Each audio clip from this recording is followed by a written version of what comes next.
Membaca novel misteri, novel investigasi dengan alur cerita yang sangat panjang, sangat banyak, yaitu akan rumit ya, sehingga akhirnya tidak banyak orang yang membaca untuk novel-novel investigasi, karena umumnya orang baca itu kan untuk pengisi waktu luangnya, untuk hiburan, untuk healing gitu. Jadi ya lebih untuk hiburan gitu, sehingga akhirnya mereka nggak mau terlalu rumit untuk membaca ya. Jadi itu ya teman-teman, kurang lebih alur ceritanya dari sebuah novel investigasi itu ya pasti alur cerita yang rumit ya, sehingga ya menyebabkan ya penggemar ataupun peminat dari novel ini juga terbatas ya. Jadi dan alur ceritanya itu bisa jadi tidak terduga teman-teman. Saya bilang tadi si tokoh misalnya si detektif itu sudah menduga bahwa pelaku kejahatannya si A gitu kan, semua bukti itu mengarah si A, tapi pada akhir penyelidikan akhirnya ketahuan bahwa si A itu bukan pelakunya, tapi pelakunya adalah B gitu. Ataupun katakanlah si A itu hanya membantu si pelaku, tapi pelakunya utama ataupun juga mungkin otak dari kejahatan itu adalah si B gitu kan.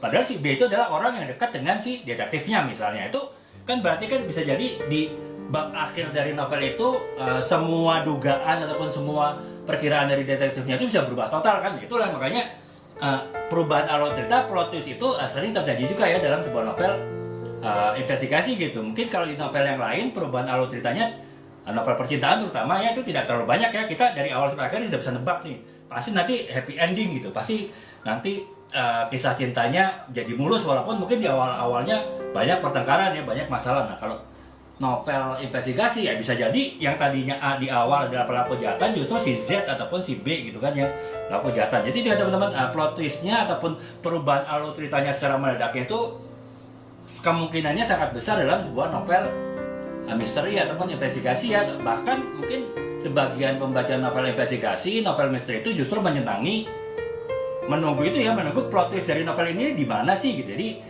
dia tetap tidak percaya siapa yang diarahkan oleh penulisnya di awal itu adalah pelaku kejahatan, itu adalah pelaku kejahatannya. Dia pasti berpikir ya penulisnya itu pasti menyembunyikan si pelaku kejahatannya itu di bagian akhir novel gitu. Dan itulah makanya peminat novel investigasi biasanya menunggu plot twist ya dari novel itu gitu.